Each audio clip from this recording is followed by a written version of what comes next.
Robinson. Chaining people ain't the way to go.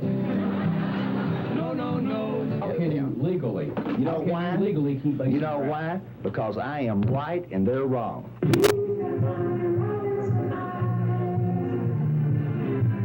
I'm going to tell them they better look at this gun because this is what's going to be used. If they drop the gun, they will only see this. Needs seniority. The House of Representatives needs me because we have some tough votes to make. We will have some in the 99th Congress. It's going to take some real courage to vote on some of the issues and some of the bills that I will propose.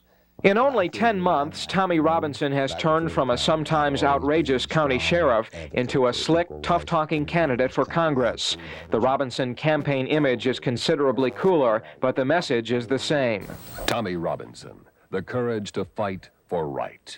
When they had him up down there in that MacArthur case, I think he got a runaround. And I promised myself then if I ever got a chance to vote for him, I would. Well, I think he represents the people. He represents my ideas. And we just don't have enough of him. The tough guy approach and $750,000 worth of TV advertising have helped boost Tommy Robinson's popularity far beyond Pulaski County. That rural support may give Robinson the edge on election night. A Robinson campaign poll taken earlier this month shows the Democrat with a big lead over Republican Judy Petty, with independent Jim Taylor taking some of Petty's support. Robinson has also managed to put distance between himself and Walter Mondale, who has been losing polls. He's not a liability. I have often stated that I'm not running to represent any president or any party or any politician. I trust the people more than I do politicians and or politics. So I'm running as an independent voice for Arkansas. If the President of the United States is right, I'll be for him. If he is wrong, I will fight him every day. Robinson's election rhetoric is less along party lines and more on local issues and gut feelings. TV ads promise action on school consolidation and the Grand Gulf power plant case. And unlike other Democrats, Robinson wants big cuts in federal spending except Social Security and a ban on abortion. But most of all, Tommy Robinson promises to be tough. I think that I will not get lost in the crowd, and I will do something about school consolidation, the Grand Gulf case. It's easy to get lost in the crowd up there. I have never gotten lost in any crowd. Jeff Herzer, 11 Action News. Tommy Robinson says crime in Pulaski County has been going down while crime in the cities has been going up. Robinson says he feels guilty about driving the criminals back into the cities. So he says he'll lure them back out with some bait. We are going to set up bogus operations among the criminals that we know in the county using informants to tell them where there are large supplies of guns, television sets, jewelry. However, when the would-be burglars or robbers appear on the scene of the location in which we put the word out, there will be armed deputy sheriffs there. If any arrests are made, there will probably be arguments about entrapment. Robinson says his plans are legal, that he's giving criminals fair warning by publicizing his plans, and that he's not targeting the average nickel and dime crook. If you make available to someone the opportunity to commit a crime that normally does not have a propensity to commit a crime, it's entrapment. We're going to deal with known felons only. The sheriff says he'll start making plans for the program this coming week. Also in the meeting with reporters, Robinson disputed an article in a Little Rock newspaper that he says accused him of lying about lower crime figures. Robinson says crime in Pulaski County has dropped 40% since he took office. Robinson says the State Crime Information Center backed him up on the figure. The article quotes Charles McCarty of the Information Center of having trouble arriving at the figure.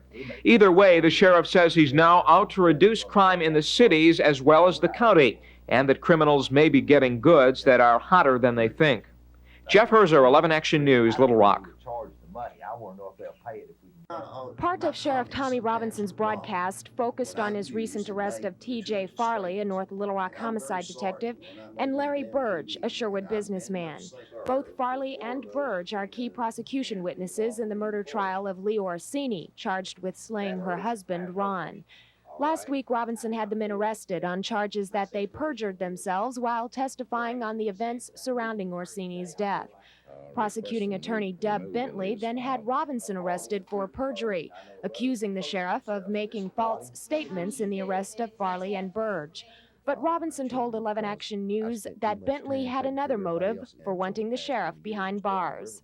The truth of the matter is they're trying to withhold the 83 grand jury testimony from me.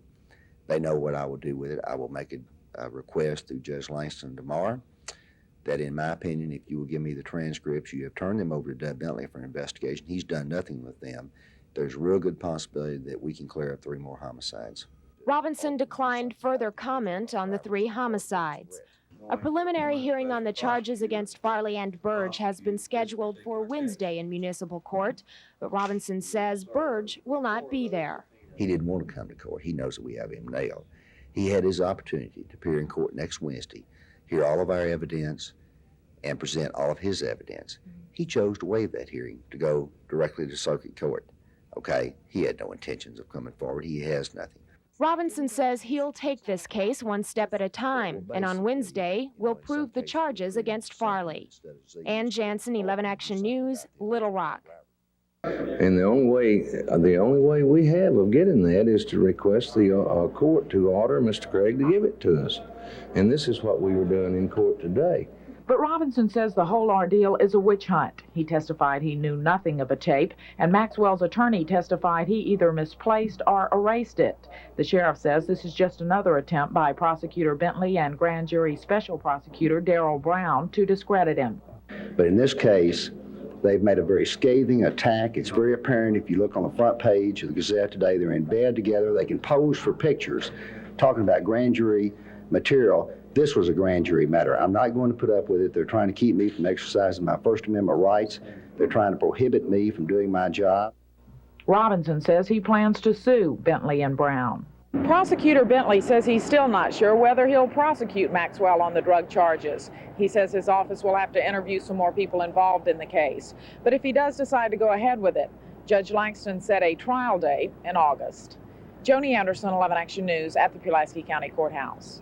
It didn't take the hard-nosed sheriff long to depart from the topic of Arkansas crime, turning his attention instead to Arkansas politics. Robinson expressed his disappointment with the state legislature, blaming the session's lack of accomplishment on Governor Clinton. He failed to provide the leadership in this legislative session to get something done. And I made reference to the engineering department. That's just one example. You don't go around promising the moon to everybody when you know you cannot deliver. Acknowledging 4 previous contempt of court citations and a current gag order forbidding him to discuss details of the MacArthur case, Robinson had this to say of the criminal justice system. Remember Richard Nixon? Trust me. Well, I'm going to tell you something. There are people in our criminal justice system I wouldn't trust any further than I can throw them. And after his speech, the sheriff came very close to throwing his hat in the gubernatorial ring. I'm saying that I feel like that I know enough about all these fellas. If they don't start doing their jobs, I may really show them how to campaign, and we'll debate the issues every day, and we'll tell the folks the truth, and we'll lay out all of our inner feelings and our higher offices that we are seeking, because I love this state and I love this country. I'm gonna keep them guessing. Maybe they'll do their jobs, and it won't be necessary for me to do anything but do what I love to do, and that's be a police officer. From Fayetteville, Mike Thomas reporting for the News People. Arkansas Congressman Tommy Robinson has always been an outspoken supporter of President Reagan. Tonight was no exception. I think in reference to foreign policy matters, he's been one of our better presidents. I think his record as far as domestic issues and the budget deficit leaves some things to be desired. But other than that, I mean, it's our fault and his fault too, so, I think he's been a good president. Robinson says Reagan's last year in office will be anything but ineffective. The term lame duck doesn't apply. He made the comments just before being roasted at a benefit for the 2-year-old Arkansas Peace Officers Legal Defense Fund, which supports officers in court battles. Only a sparse crowd showed up tonight, but the roasters were as outspoken as the former Pulaski County Sheriff. I would like to give you some things that you left a few years ago in the Department of Correction, Pine Bluff.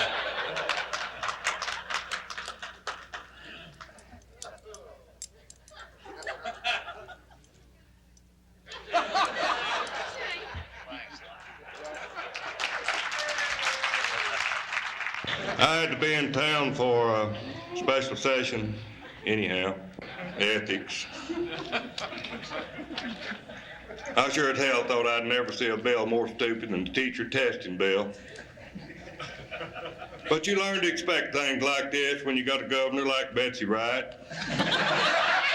Two former governors also turned out, Frank White and Orville Faubus. This is the Legal Defense Fund's first ever roast, and Robinson took it all in stride. I enjoy roast. They're not going to get a virgin when they attack me. Stephanie Farrar, 11 Action News Night Watch, Little Rock.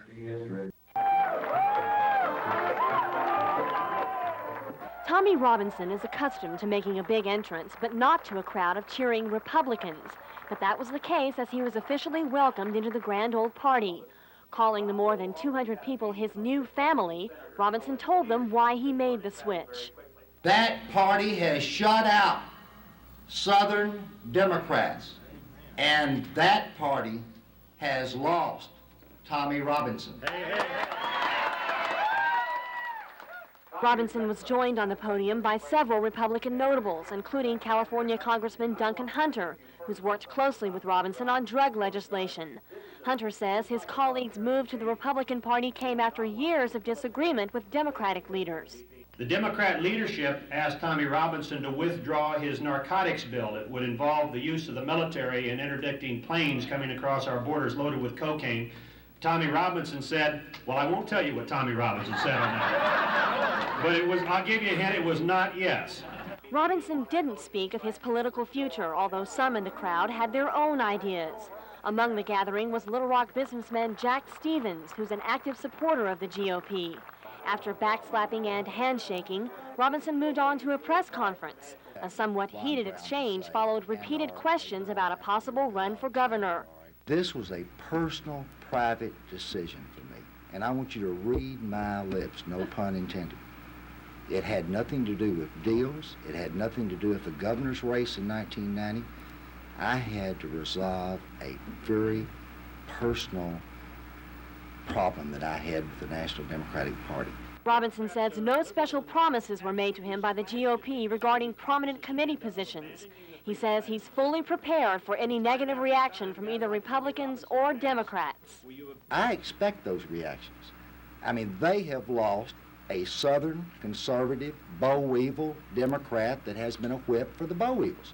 On Monday, Robinson says he'll meet with key House Republican leaders to decide what committee positions are available. He says he'd prefer the Armed Services Committee, but again denies that any promises have been made to him. He says he'll take whatever committee position is available. Sandy Finkbeiner, 11 Action News, Little Rock. It's fall on the farm. His employees are cleaning up after a long season, while Tommy Robinson checks the weather and crop reports. It's a job he's doing full-time since his congressional tenure is almost over. But don't expect Robinson to stay out of politics for long. He was left out yesterday when Asa Hutchinson and Sheffield Nelson announced they hope next weekend to be elected co-chairs of the state Republican Party. I'm personally, on December the 8th, I'm going duck hunting. I'm going to go after live ducks. I'm not going to associate myself with two dead ducks, and that's what you have in Asa and Sheffield Nelson. Robinson says he would have supported Hutchinson, but Nelson should stay out of the race because there's too much bad blood between the Nelson and Robinson camps left over from the primary battle. Robinson insists he wants party unity and will work for it, but not with Nelson, party chairman Ken Kuhn, and former Governor Frank White. They're all losers. I mean, they've had their day under the sun, and they've lost. I'm saying let's turn it around, let's broaden our base, bring in some conservative Democrats and independents, rank and file people, and quit going over the list to see if they belong to the Country Club of Little Rock or Pleasant Valley Country Club, and that's the party they want. Robinson plans to campaign for President Bush in '92 and support other conservative congressmen like Newt Gingrich. He's uncertain about his own personal political plans. I've got my own thing going right now. I'm having fun farming and duck hunting, and I'm going to do what I want to do for a while, but if I feel like doing something politically or speaking out, I know how to use a fax machine. I'll be faxing out some pretty nasty notes to different people. Linda Walker, 11 Action News, near Brinkley.